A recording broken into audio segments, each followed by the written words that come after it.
Hello बच्चों, एक बार फिर से स्वागत है आपका अपने यूट्यूब चैनल नवोदय अकेडमी पर। वी आर नवोदयन, कलम से क्रांति। आज के इस वीडियो में हम कक्षा 10वीं यूपी बोर्ड मैथमेटिक्स के 10 महत्वपूर्ण बहुविकल्पी प्रश्नों को डिस्कस करेंगे, जिसका आपके 1 मार्च की परीक्षा में आने की प्रबल संभावना है। आइए बढ़ते हैं क्वेश्चन नंबर 1 की तरफ। तो क्वेश्चन नंबर 1 से 10 तक के सवालों को प्रीवियस वीडियो में डिस्कस किया जा चुका है। इस वीडियो में हम क्वेश्चन नंबर 11 को डिस्कस करेंगे। ठीक है। क्वेश्चन नंबर 11 में हमें दिया हुआ है कि यदि साइन थीटा बराबर कॉसेक थीटा हो, और जो थीटा है यहाँ पे इस कंडीशन से हमें पता चल रहा है कि जो थीटा है वो क्या है, न्यून। क्यों? आप यहाँ पे देख सकते हैं कि जो हमें बोल रहा है कि जो थीटा की वैल्यू होगी वो 0 से बड़ी होगी और π/2 इन दोनों के बीच में होगी। हालांकि हमें न्यून कोण बढ़ना उचित नहीं होगा। हम ये बोल सकते हैं कि वह न्यून कोण हो सकता है, शून्य कोण हो सकता है, या फिर समकोण हो सकता है, क्योंकि यहाँ पे देखिए बराबर का साइन भी लगा हुआ है। ठीक है। तो हमें ये ज्ञात है कि साइन थीटा और कॉसेक थीटा की वैल्यू थीटा बराबर 90 डिग्री पे होती है। आप यहाँ पे ट्रिग्नोमेट्री टेबल में देख भी सकते हैं कि साइन के कॉलम में यहाँ पे देखिए और कॉसेक के कॉलम में यहाँ पे देखिए 90 डिग्री पे दोनों की वैल्यू बराबर है, और जो हमारा 90 डिग्री होता है वह π/2 होता है। ठीक है। तो हमारा करेक्ट आंसर बच्चों क्या हो जाएगा? Option number C, π/2। यदि इसको हम मैथमेटिकली हल करना चाहें तो किस प्रकार करेंगे, आइए इस बात को भी हम समझ सकते हैं। तो आप क्या लिख सकते हैं कि जो मेरा कॉसेक थीटा है उसको आप 1/sin थीटा लिख सकते हैं। अब यहाँ पे देखिए डिनोमिनेटर में उधर जाएगा तो मल्टीप्लाई में हो जाएगा, तो हमारा बन जाएगा sine theta into sine theta is equal to 1। और साइन थीटा में साइन थीटा का मल्टीप्लाई करेंगे तो हमारा बन जाएगा साइन स्क्वायर थीटा। ठीक है। अब देखिए इधर जो 1 है उधर जाएगा तो माइनस में हो जाएगा, तो क्या बन जाएगा आपका sine square theta minus 1 is equal to 0। और आप 1 को लिख सकते हैं 1 स्क्वायर। ठीक है। तो आपका बन जाएगा ultimately sign square theta minus 1 square बराबर 0। और इसको हम ए स्क्वायर माइनस बी स्क्वायर के फार्मूला से खोल हमें पता है कि ए स्क्वायर माइनस बी स्क्वायर किसके बराबर होता है, ए प्लस बी, ए माइनस बी के बराबर हो जाएगा। तो ये आपका क्या बन जाएगा, साइन थीटा प्लस 1 और साइन थीटा माइनस 1। अब यहाँ पे देखिए ये दोनों जो हमारे हैं टर्म दोनों मल्टीप्लाई में है, तो यहाँ से हम बोल सकते हैं या तो ये वाला टर्म जो है मेरा साइन थीटा प्लस 1 0 के बराबर होगा, या फिर साइन थीटा माइनस 1 0 के बराबर होगा। तो यहाँ से यदि हम सॉल्व करें तो साइन थीटा की वैल्यू -1 आ रही है। हमें क्वेश्चन में क्लियर ही कर दिया है कि जो थीटा है वो क्या है, 0 से π/2 के बीच में है। तो ये क्लियर हो गया है कि जो थीटा की वैल्यू होगी वो हमेशा पॉजिटिव होगी, तो ये हो नहीं सकता है। तो दूसरा वाला जो केस है वही संभव है। वहाँ से हम साइन थीटा -1 को 0 के बराबर करेंगे तो हमारा साइन थीटा 1 के बराबर होता है, और हम जानते हैं साइन थीटा की वैल्यू 1 साइन 90 डिग्री पे होती है। तो यहाँ से हमारा थीटा का वैल्यू क्या आ जाएगा, 90 डिग्री। और आपको हम बताएं कि जो 90 डिग्री होता है वो π/2 के बराबर होता है। तो हमारा करेक्ट आंसर क्या हो जाएगा, π/2। क्वेश्चन नंबर 12 में हमें दिया हुआ है कि यदि sine theta minus cos theta बराबर 0 हो तो साइन के पावर 4 थीटा प्लस कॉस के पावर 4 थीटा का मान क्या होगा। तो देखिए sine theta minus cos theta बराबर 0 दिया हुआ है, तो कॉस थीटा को हम दाहिने तरफ भेज देंगे तो हमारा क्या बन जाएगा, 0 प्लस कॉस थीटा। और 0 में कोई नंबर को जोड़ते हैं तो हमारा वही नंबर आ जाता है, तो हमारा क्या हो जाएगा, कॉस थीटा। इस प्रकार हमारा क्या होगा, sine theta is equal to cos theta. ठीक है। अब यहाँ पे इसके साथ कुछ नहीं है तो हमारा क्या है, 1 मल्टीप्लाई में है, तो इस 1 को हम उस तरफ भेजेंगे तो हमारा क्या हो जाएगा, सॉरी कॉस थीटा को उस तरफ भेजेंगे तो हमारा क्या हो जाएगा, sine theta by cos theta is equal to 1 हो जाएगा। ठीक है। और sine theta by cos theta हमारा टेन थीटा के बराबर होता है, तो क्या हो गया, टेन थीटा बराबर 1 हो गया। और हम जानते हैं कि टेन थीटा की वैल्यू 1 कब होती है, टेन 45 डिग्री पे होती है। तो यहाँ से हमारी थीटा की वैल्यू क्या आ गई, 45 डिग्री आ गई। ठीक है। अब ये 45 डिग्री आ गई तो हमें जो पूछा है यहाँ पे साइन के पावर 4 थीटा प्लस कॉस के पावर 4 थीटा, तो यहाँ पे हमने थीटा की वैल्यू 45 डिग्री पुट कर दी दोनों जगह। और हमें पता है कि साइन 45 की वैल्यू 1/√2 होती है, तो यहाँ क्या होगा, 1/√2 के घाते 4 प्लस कॉस 45 की वैल्यू भी क्या होती है, 1/√2। तो यहाँ पे लिख दिए तो क्या बन गया, 1/√2 के घाते 4। अब करड़ी में 1/2 घाते 4, इसका मतलब क्या हुआ, 1/2 का 4 बार गुणा। तो यहाँ पे हमने 4 बार गुणा करके आपको दिखा दिया है। तो अब देखिए जब √2 यहाँ 2 है, इसको एक साथ रूट में ले लिए और यहाँ वाला जो 2 √2 है ये वाला, इनको यहाँ साथ में ले लिए हम, ठीक है। अब यहाँ √2 2 साथ में चला गया, तो यहाँ से जोड़ा बनाएंगे तो 1 2 बाहर आ जाएगा, और यहाँ से 1 2 बाहर आ जाएगा, तो यहाँ इन दोनों का मल्टीप्लाई करेंगे 1/2 1/2 का, तो क्या हो जाएगा आपका 1/4 हो जाएगा, ठीक है। तो अब यहाँ पे हम वैल्यू पुट कर दिए, तो क्या बना 1/4 प्लस 1/4। अब इन दोनों का एलसीएम लेंगे तो हमारा क्या एलसीएम आ जाएगा 4 आ जाएगा, और न्यूमरेटर में क्या बन जाएगा 1 + 1, ठीक है। तो 1 में 1 जोड़ेंगे तो हमारा क्या हो जाएगा आपका 2 हो जाएगा, तो ये आपका हो गया 2/4, और इसको हम 2 से क्या कर देंगे काट देंगे, तो क्या हो जाएगा 2 1 कम 2 2 दूनी 4, तो हमारा करेक्ट आंसर क्या हो जाएगा 1/2, ठीक है। तो इस सवाल का हमारा करेक्ट आंसर क्या हुआ 1/2, ऑप्शन नंबर बी, ठीक है। प्रश्न नंबर 13 वृत्त पाठ से है, और इसमें हमें दिया हुआ है कि एक बिंदु Q से एक वृत्त पर स्पर्श रेखा की लंबाई 24 सेंटीमीटर है। मतलब जो मेरा बिंदु Q है वह एक बाह्य बिंदु है, और बिंदु Q से हम क्या कर रहे हैं वृत्त पर स्पर्श रेखा खींच रहे हैं, तो उसकी लंबाई 24 सेंटीमीटर आ रही है। तो इस प्रकार से हमारा कोई डायग्राम बनेगा। तो ये Q बिंदु हमने जो बाहर बोल रहा था यहाँ पे ले लिया है, और जो इसका पॉइंट ऑफ कॉन्टेक्ट होगा उसको हमने P मान लिया है, ठीक है।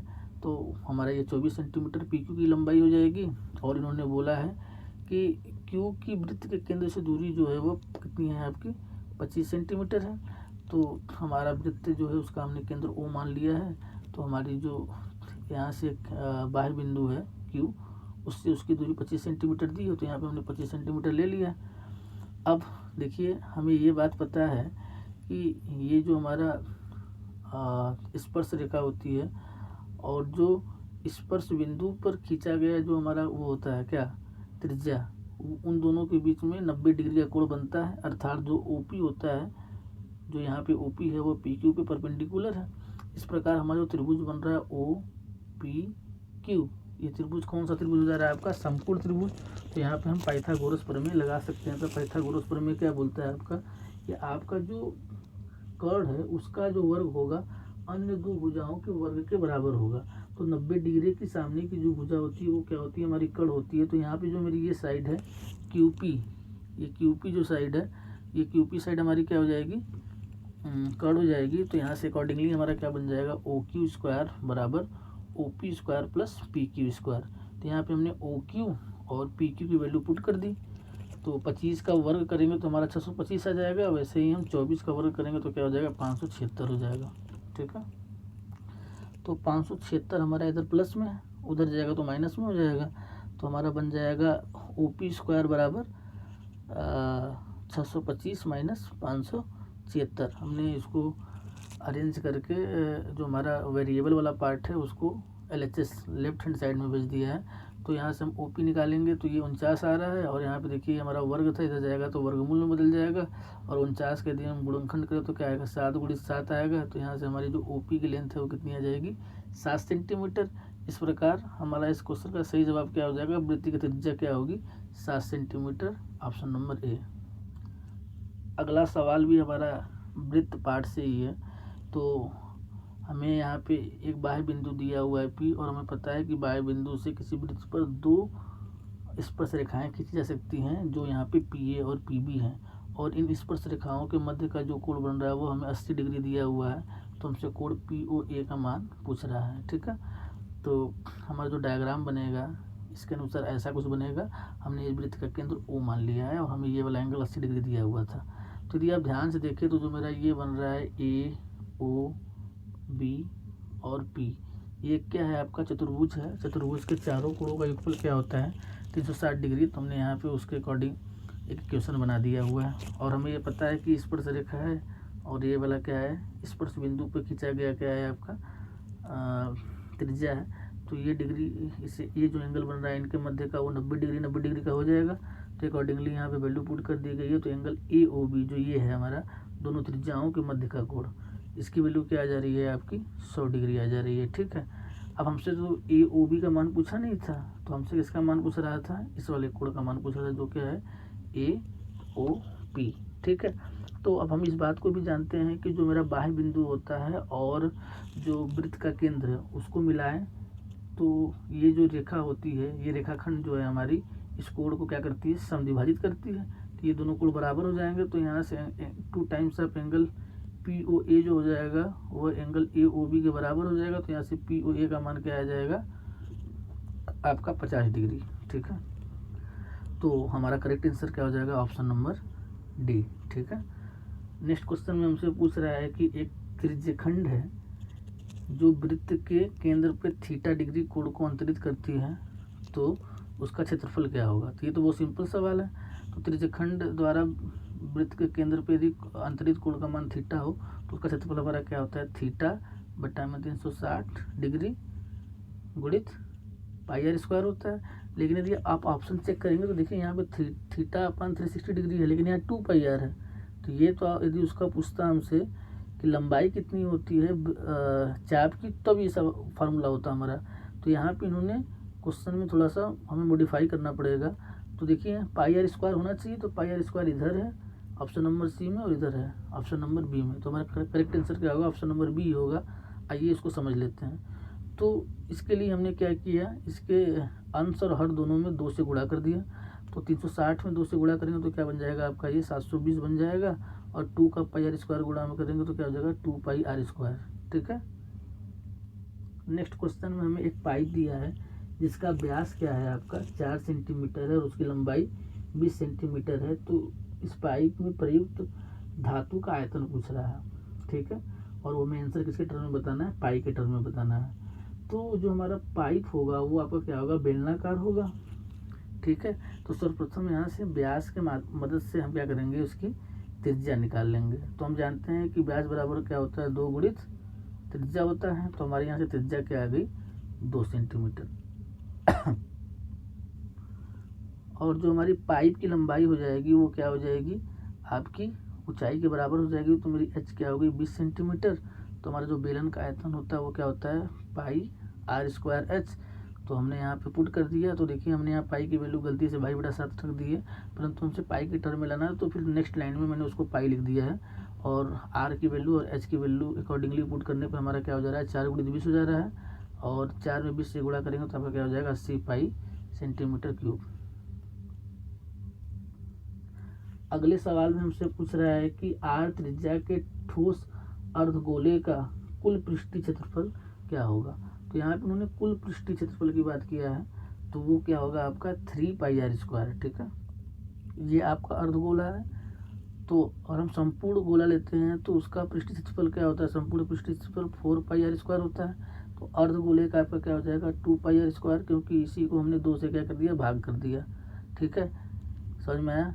लेकिन हमसे इसका पूछ रहा है कुल पृष्ठीय क्षेत्रफल, तो ये तो आपका हो गया 2 पाई आर स्क्वायर। हमें जो ये ऊपर वाला सरफेस है इसके भी एरिया को जोड़ना पड़ेगा। तो ऊपर वाला सरफेस हमारा क्या है आपका, ये है आपका वृत्त। तो वृत्त का क्षेत्रफल क्या होता है आपका पाई आर स्क्वायर। इसमें हमने पाई आर स्क्वायर जोड़ देंगे तो क्या हो जाएगा हमारा 3 पाई आर स्क्वायर। तो हमारा करेक्ट आंसर क्या हो जाएगा, option number C. Question number 18 में हमसे पूछ रहा है कि इसका माध्यक वर्ग क्या होगा। ठीक है, तो इस टेबल है, सबसे पहले हम उसका जो संचयी बारंबारता है उसको निकाल लेंगे। संचयी बारंबारता कैसे निकालते हैं, जो हमारा क्लास इंटरवल है उसके पिछले वाले क्लास इंटरवल के जो हमारी बारंबारता होती है उन दोनों को जोड़ देंगे। तो यहाँ पे देखिए 2 ही आ जाएगा, क्योंकि इससे पहले कोई और वर्ग नहीं है। यहाँ पे 10 आ जाएगा क्योंकि इन दोनों को जोड़ दिया गया है। फिर अगले वाले के लिए इन दोनों को जोड़ दिया गया है। इस तरीके से हम लास्ट निकालेंगे तो 50 आएगा। ठीक है, तो अब यहाँ से हम n/2 कैलकुलेट करेंगे। तो n/2 कैलकुलेट कर रहे हैं तो क्या हो जा रहा है 50/2, तो इसकी वैल्यू क्या हो गई, 25 हो गई। अब ये देखेंगे जो हमारी ये 25 है वह किस संचयी बारंबारता के बराबर है या उसके समकक्ष है। तो आपको लगेगा कि 22 के समकक्ष है, तो हमसे 25 से बड़ी वाली वैल्यू में देखनी है। ठीक है, तो 25 से बड़ी वाली किस वैल्यू के समकक्ष है, वो 40 के समकक्ष है। तो हमारा क्या हो जाएगा क्लास इंटरवल 30 से 40। ठीक है, नेक्स्ट क्वेश्चन में हमसे पूछ रहे हैं कि एक बारंबारता सारणी का माध्य दिया हुआ है और माध्यक दिया हुआ है, तो इसका बहुलक क्या होगा। तो इस टाइप का जो सवाल है हमारा एग्जाम में कई बार आया है, तो इसका हमें जो फार्मूला है वो याद करना है।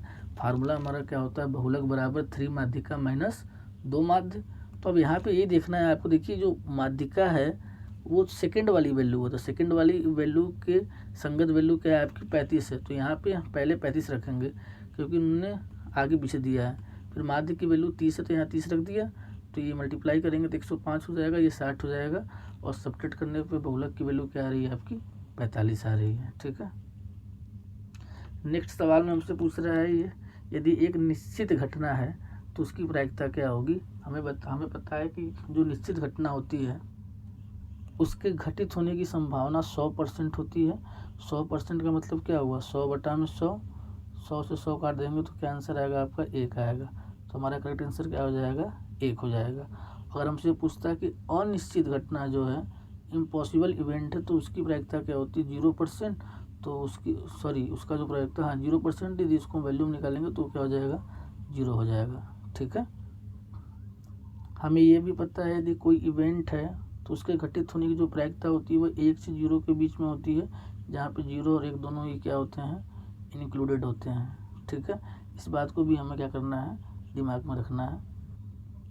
आज की वीडियो में इतना ही, मिलते हैं एक नए वीडियो में। यदि आप वीडियो के इस चरण तक बने हैं तो कृपया आप हमारे चैनल को लाइक, शेयर एवं सब्सक्राइब करना ना भूलें, क्योंकि आपका सब्सक्रिप्शन ही हमारा मोटिवेशन है, और आपके सब्सक्रिप्शन के माध्यम से हमें अधिक बच्चों तक पहुंच बनाने में मदद मिलती है। धन्यवाद।